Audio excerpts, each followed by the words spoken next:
Dan is the Director of Medical Services for Darling Downs Hospital and Health Service, Rural Division. Today he'll be talking to us about the challenges of using telehealth in East Timor. Thank you so much.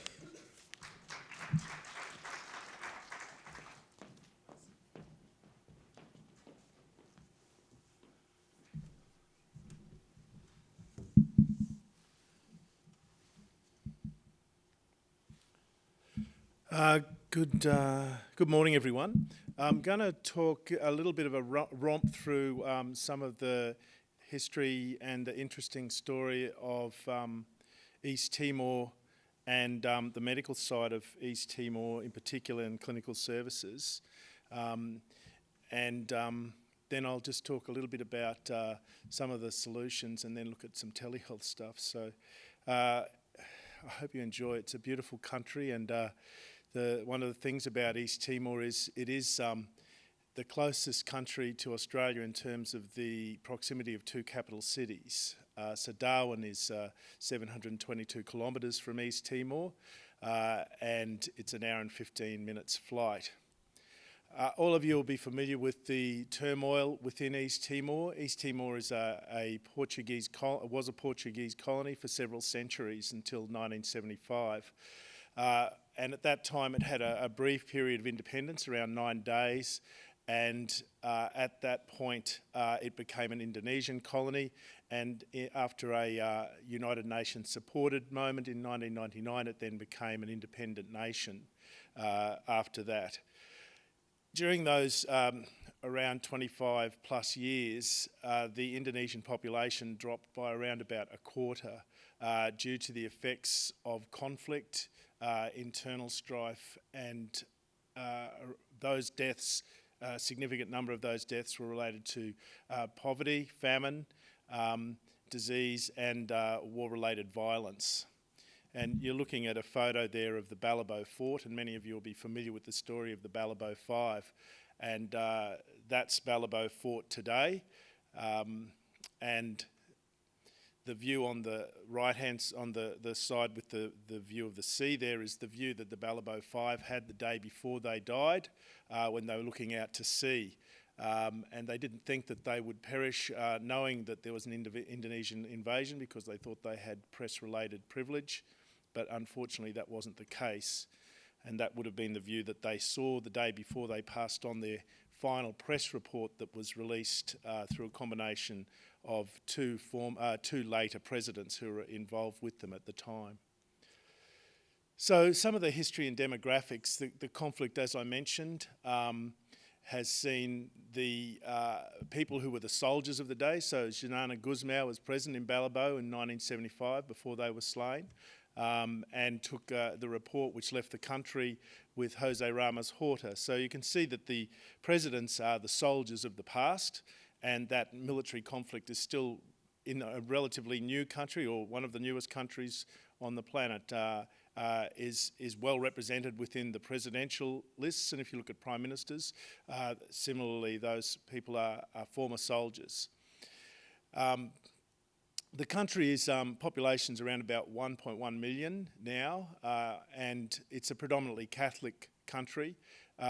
There's extreme poverty in the Southeast Asia region. It's in the top 5 indices for the Millennium Development Goal across almost all health-related poor indices when the goals were developed. And they've made some traction in some areas and not in others. There's extreme unemployment and poverty. 80% of the population are involved if they're employed either through subsistence farming or in agricultural pursuits such as coffee, which is probably by far the main agricultural activity outside of subsistence farming, cinnamon and cocoa. They have a significant income from the East Timor Petroleum Development Fund, which pays for probably half the government expenditure annually. But their facilitation of those projects to produce more revenue is possible, but as you'll probably be aware of the disputes around the maritime border with Australia, that's a work in process that's very keenly in the view of the Australian government at the moment. There's significant challenges for people who wish to come in and be a part of the health landscape with languages.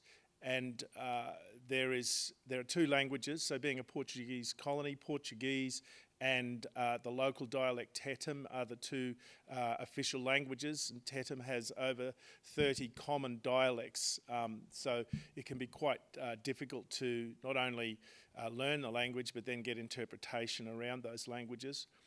Indonesian is widely spoken, and English is spoken, very limited English available in the country, and mostly within Dili. The picture on the right there shows the 13 regions within East Timor, including Okusi there, the one that's within Indonesia. It's located across to the west. So some of the significant issues for a country coming out of extreme conflict and being in a tropical zone and being in a poor region already include issues around infrastructure. And being in the tropics and being a mountainous country, roads, and more roads. So it's a familiar story to the Australian rural story around the tyranny of distance. And it doesn't have to be a lot of distance to be completely cut off. Weather, as I mentioned, is another big problem. So 1 minute you can have a nice functioning road, and if you want to traverse that road, you really need to come prepared to actually repair it as you go. And as I mentioned, the proximity to Australia. So they're probably the things that are the key features. An environment of quite significant poverty, difficulty with infrastructure, not only roads, but also water and sanitation, electricity, and only around 39% of the population have access to electricity on a regular basis. Diseases, some of the indices of disease are listed there. High rates of neonatal mortality, infant mortality, low life expectancy, and maternal mortality rates, which are, you can see that figure behind 300 is the figure for Australia, which is 7. So that's 300 deaths, maternal deaths per 100,000 births per year. Now that's a terrible figure, and it's quite high still, but it's down from 1,000, which was the figure around the turn of the century. So there is a lot happening. Diseases, the tropical diseases, TB is endemic, dengue, malaria, and tropical infections. Malnutrition and growth stunting are major problems, and there are health programs for those to address those. Growth stunting in East Timor is probably in the top 3 in the world. And then finally, trauma, just from a variety of causes, including transportation. And that's a frequent vision that you can see on the left there. I would be surprised if the person is wearing a helmet. And it's interesting to see that the adults wear helmets and the kids don't. And I haven't worked that out, and I haven't found anyone else who's worked that out, but I think most of the conversations are about the relative importance of life and when you actually have achieved likely longevity when you get past a certain age because of those infant mortality and child mortality figures, which are so high. TB on the right, skin infections, and that's traditional medicine is another player that can sometimes cause havoc.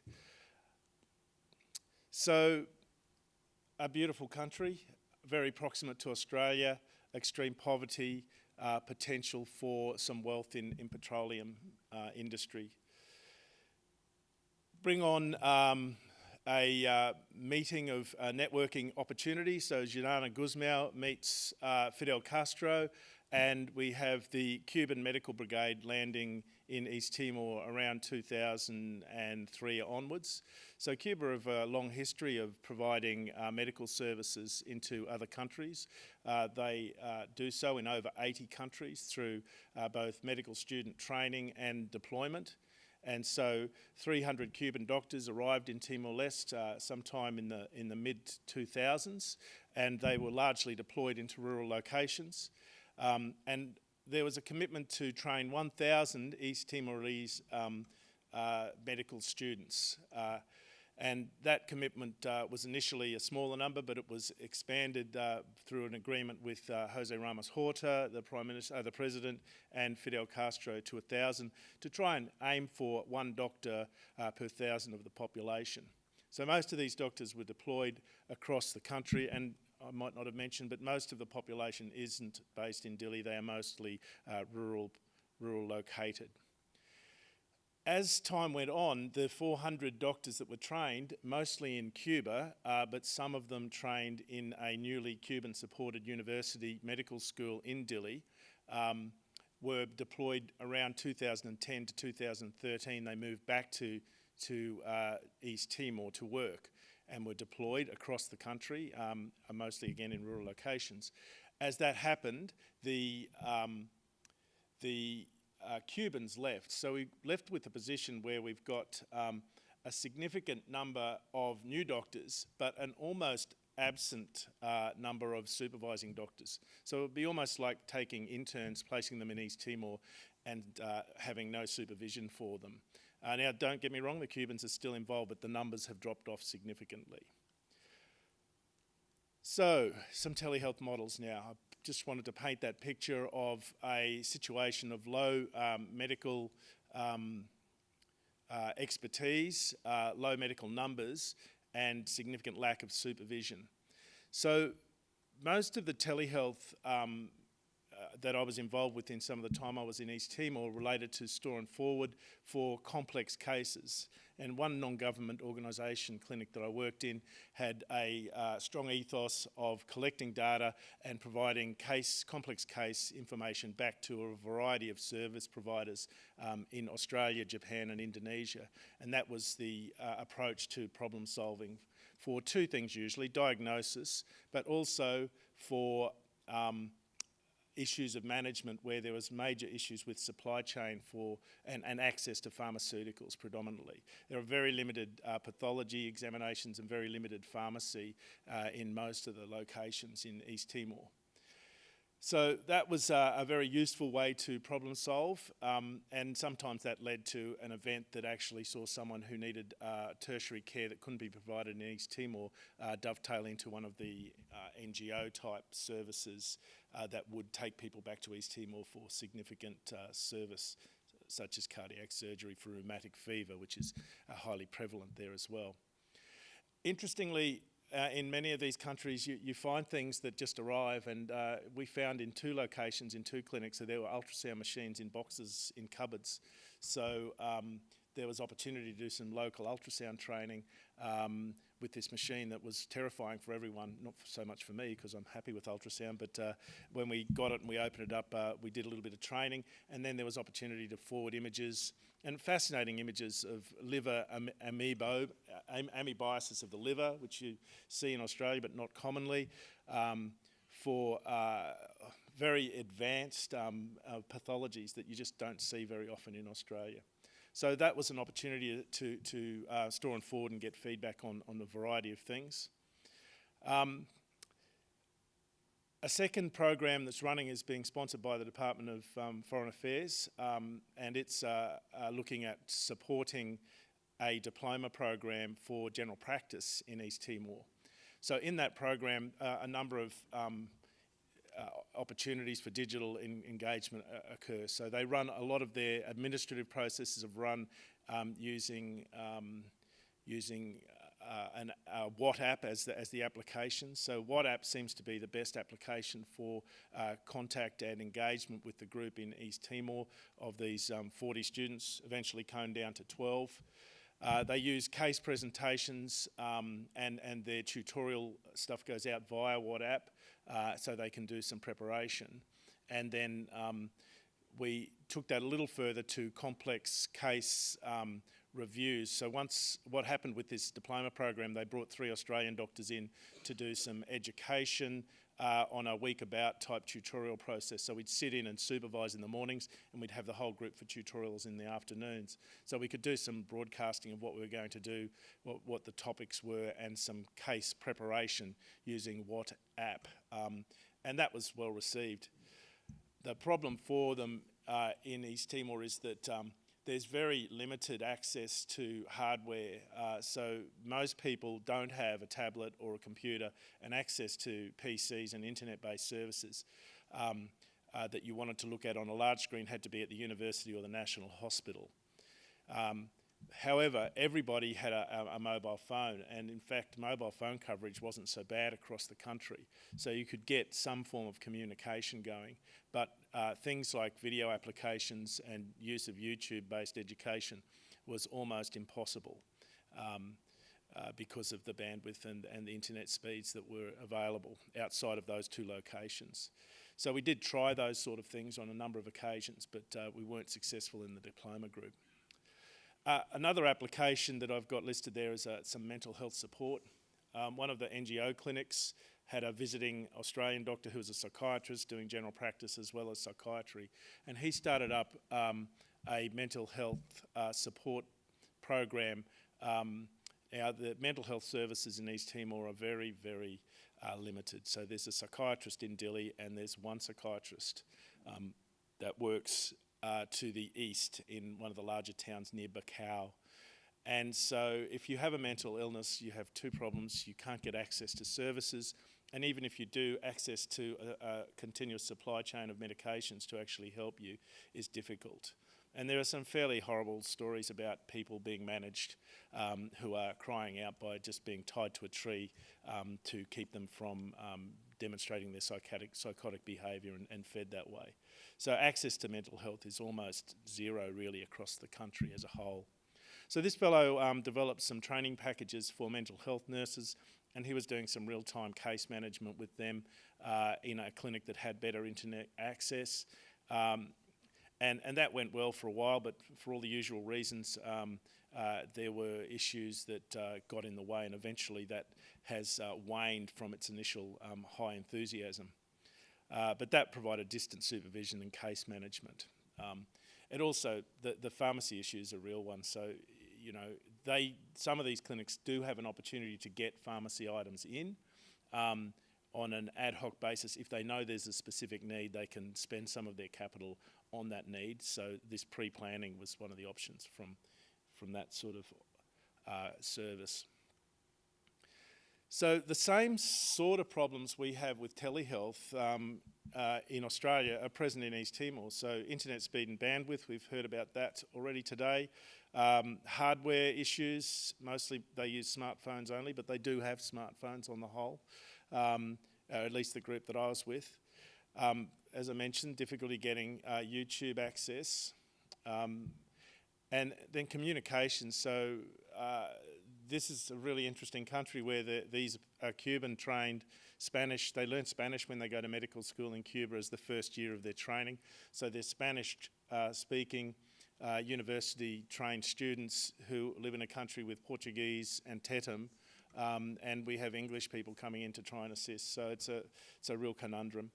And then at the end of the day, those things about engagement that are really important, such as, you know, 1 minute you have a champion staff member and they either move on or get sick or turn over from some reason, or the person who's coming, so with the mental health person, they were coming regularly and then they were still happy to continue the program, but it was needing to be that the visits would stretch out.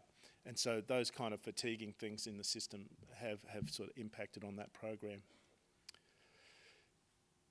So there are still a large number of trainees that are graduated. There's still a diploma program that we're hoping will run with support of the Department of Foreign Affairs and through the College of Surgeons of all folk.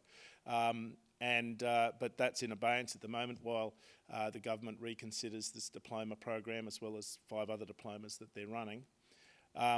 So there is a hope that there will be ongoing opportunities for supervision from third parties that might be training supervision but also have some impact on case management as well. And the story for medicine is one story on the left. That's a consulting room, but that's a midwifery training unit.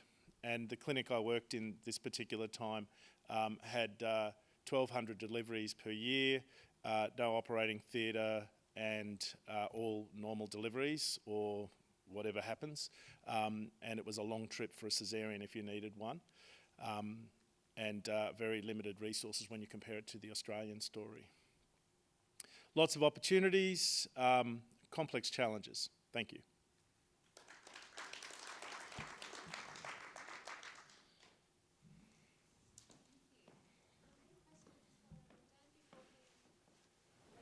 Thank you. Thanks for that, Dan. Nothing to do with telehealth, but the social determinants of health are incredibly important, aren't they?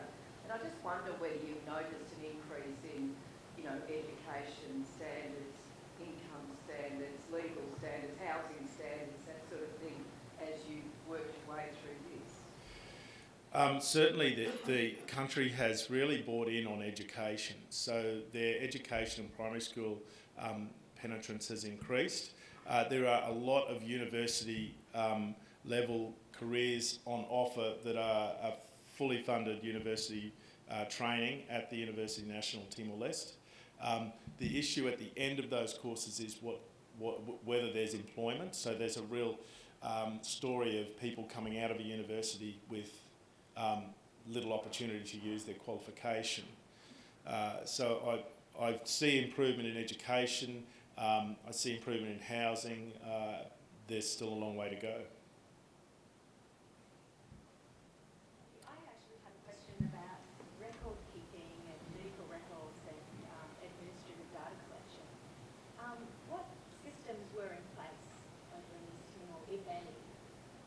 So I probably could talk about the maternity and neonatal statistics. So if your baby is born in a clinic, and you can have your baby born in clinics in around about 80 locations around the island, you can only get caesarean sections in 6 locations in the island.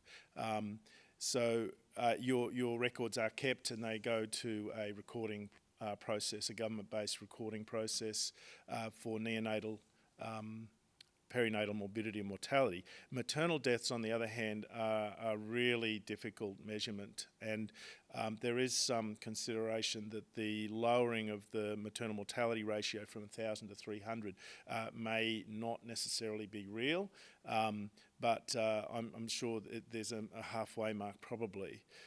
So there is a move towards better data collection. There's a significant World Health Organization indicator is data collection and recording. It is happening there. There's no medical registration board at the moment for people who come into work who are medical graduates from other countries. So that's probably tells you where they're at with their medical scene.